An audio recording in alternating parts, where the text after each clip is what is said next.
सो hey guys welcome back. स्वागत है आप सभी लोगों का एक और नई वीडियो में। तो अभी तक पोकेमॉन वर्ल्ड में काफी सारे लेजेंडरी पोकेमॉन को दिखाया गया है एंड आज के इस वीडियो के अंदर हम उन्हीं सारे लेजेंडरी पोकेमॉन का मेगा एवोल्यूशन देखने वाले हैं। और हर एक से मेरा मतलब हर एक से, यानी कि जो मेगा इवॉल्व हो सकते हैं उनका भी देखेंगे एंड जो नहीं हो सकते उनका तो डेफिनेटली देखेंगे ही। और हाँ, उससे पहले ये वीडियो 2 पार्ट में डिवाइडेड है। फर्स्ट पार्ट की लिंक आपको डिस्क्रिप्शन में मिल जाएगी और उसमें हमने कैंटो से लेकर होइन तक के लेजेंडरी पोकेमॉन के मेगा एवोल्यूशन को देखा था एंड आज हम देखेंगे सीनो से लेकर अलोला तक के लेजेंडरी पोकेमॉन का मेगा एवोल्यूशन है। तो अब वीडियो को स्टार्ट करते हैं। Let's get started.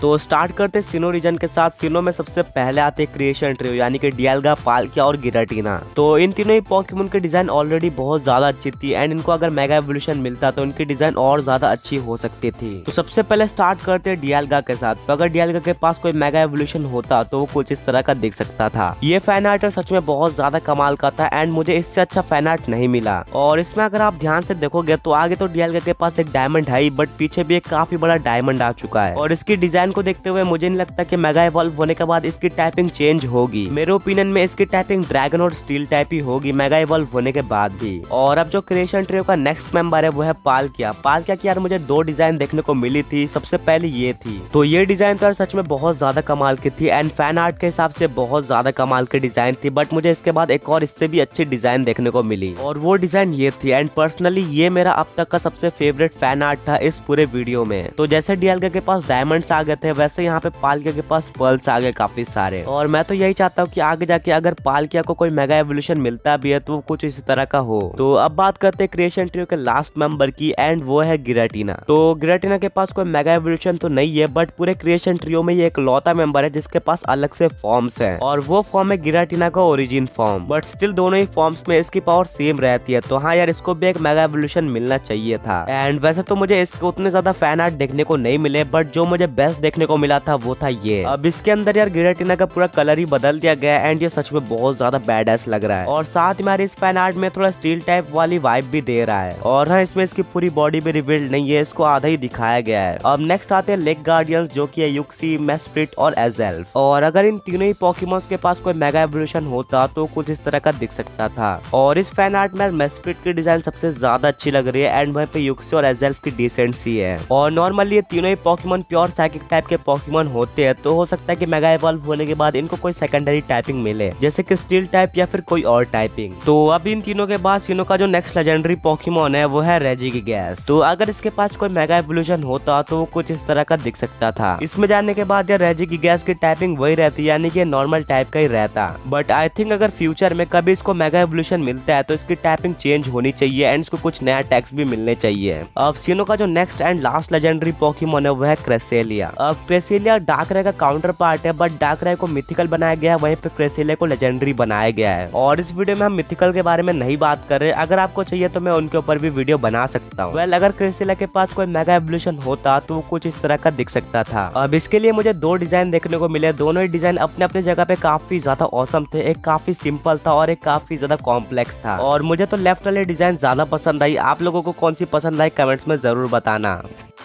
तो अब आगे बढ़ते जनरेशन 5 या फिर यूनोवा के तरफ। यूनोवा में सबसे पहले आते स्वॉर्ड ऑफ जस्टिस, यानी कि टेराकियन, कोबैलियन और विरेजियन। और इन तीनों ही मेंबर्स की डिजाइन यार पहले से बहुत ज्यादा अच्छी थी तो इनको और अच्छी डिजाइन दी जा सकती थी मेगा इवॉल्व होने के बाद। तो सबसे पहले स्टार्ट करते हैं टेराकियन से। तो टेराकियन का मेगा एवोल्यूशन कुछ इस तरह का दिख सकता था। अब इसमें जाने के बाद इसकी टाइपिंग तो चेंज नहीं होती, यानी कि वही रहती जो कि रॉक एंड फाइटिंग टाइप रहती। बट इसके डिजाइन में काफी अच्छी इंप्रूवमेंट देखने को मिलती एंड बहुत ज्यादा औसम डिजाइन बन जाती। अब जो इस ट्रियो का नेक्स्ट मेंबर है वो है कोबैलियन। कोबैलियन की जो टाइपिंग होती मेगा इवॉल्व होने के बाद वो स्टील और फाइटिंग टाइप भी होती। और टेराकियन के कंपैरिजन में इसकी डिजाइन उतनी भी अच्छी नहीं है बट हाँ, बेस फॉर्म के हिसाब से बहुत ज्यादा इंप्रूव हुई है। और अब बात करते हैं इस ट्रियो के लास्ट मेंबर की, यानी कि विरेजियन की। तो उसकी डिजाइन कुछ इस तरह की हो सकती थी। तो इन तीनों ही पोकेमॉन में ये एक लौता पोकेमॉन था जिसकी टाइपिंग चेंज हुई थी मेगा इवॉल्व होने के बाद, जो कि ग्रास एंड फाइटिंग टाइप से हटकर ग्रास एंड फेरी टाइप हो गई थी, जो कि सच में इसके ऊपर ज्यादा सूट करती है एंड ज्यादा बेटर टाइपिंग है। अब नेक्स्ट आते हैं फोर्सेस ऑफ नेचर जो कि थंडरस, लैंडरस और टॉर्नेडस। तो सबसे पहले बात करें टॉर्नेडस की, तो टॉर्नेडस का मेगा एवोल्यूशन कुछ इस तरह का हो सकता था, थंडरस का इस तरह का, और इसमें सबसे ज्यादा जो मुझे डिजाइन पसंद आई थी वो थी लैंडरस की। और ये पॉकीमोन उतने भी पॉपुलर नहीं है, तो हाँ ये मेगा इवॉल्व होना डिजर्व करते हैं एंड उसके बाद इनकी पॉपुलैरिटी बूस्ट हो सकती है। और अब आते हैं यूनोवा के best and last legendary Pokemon जो कि है क्यूरैम, रेशिराम और जैकरोम। ये तीनों ही पॉकीमोन यार मेरे फेवरेट लेजेंडरी है यूनोवा रीजन के, और डेफिनेटली ये तीनों भी मेगा एवोल्यूशन डिजर्व करते थे। तो सबसे पहले बात करते हैं रेशिराम और जैकरोम की। तो रेशिराम और जैकरोम का मुझे ये वाला मेगा एवोल्यूशन सबसे ज्यादा पसंद आया, और इस मेगा एवोल्यूशन में रेशिराम और जैकरोम अपने अपने टाइपिंग को ज्यादा अच्छी तरीके से रिप्रेजेंट कर रहे हैं, क्योंकि मेगा इवॉल्व होने के बाद रेशिराम पे फ्लेम सेट की गई है एंड वहीं पे जैकरोम को थोड़ा सा येलो लुक दिया गया है। और अब बात करें क्यूरैम की, तो क्यूरैम के पास ऑलरेडी दो फॉर्म्स है जो कि है ब्लैक क्यूरैम और व्हाइट क्यूरैम, जिसमें जानने के लिए वो फ्यूज हो सकता है रेशिराम या फिर जैकरोम के साथ, बट उसके पास भी मेगा एवोल्यूशन नहीं है। तो अगर इसके पास भी कोई मेगा एवोल्यूशन होता तो कुछ इस तरह का दिख सकता था। ये डिजाइन यार मुझे उतनी भी अच्छी नहीं लगी, बट स्टिल फैन आर्ट के हिसाब से बहुत ज्यादा अच्छी थी।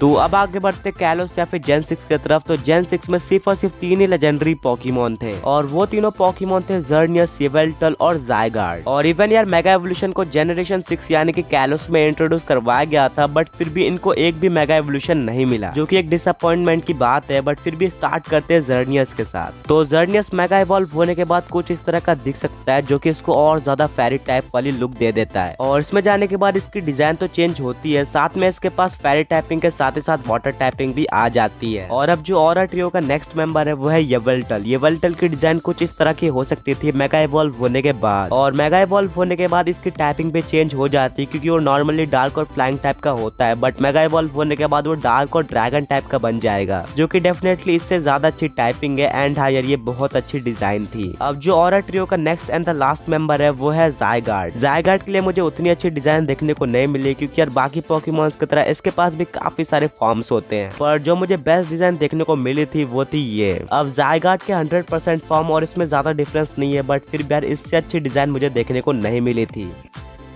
तो हाँ आप सबसे पहले स्टार्ट करते हैं अलोला के सबसे मेन ट्रियो यानी कि लाइट ट्रियो के साथ। और लाइट ट्रियो का सबसे पहला मेंबर है लुनाला।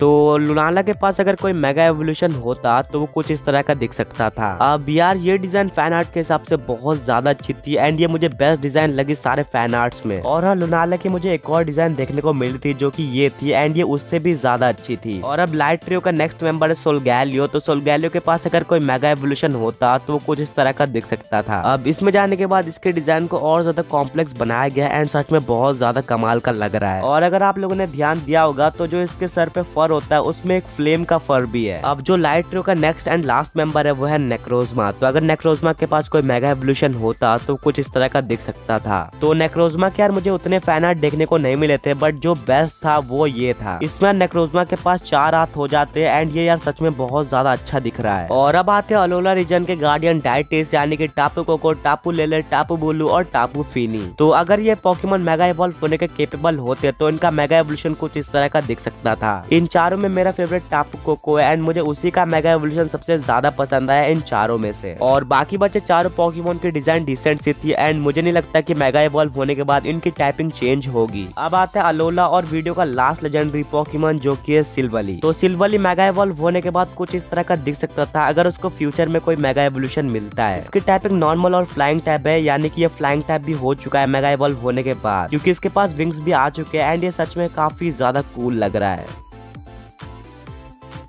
तो बस आज के इस वीडियो में इतना ही था, यहीं पे वीडियो को एंड करते हैं। बट एंड करने से पहले अगर आपको वीडियो पसंद आए तो वीडियो को लाइक करना मत भूलना एंड चैनल को सब्सक्राइब करके बेल नोटिफिकेशन को भी क्लिक कर देना। तो अब मिलेंगे ऐसे ऑसम वीडियो के साथ। Until then peace out.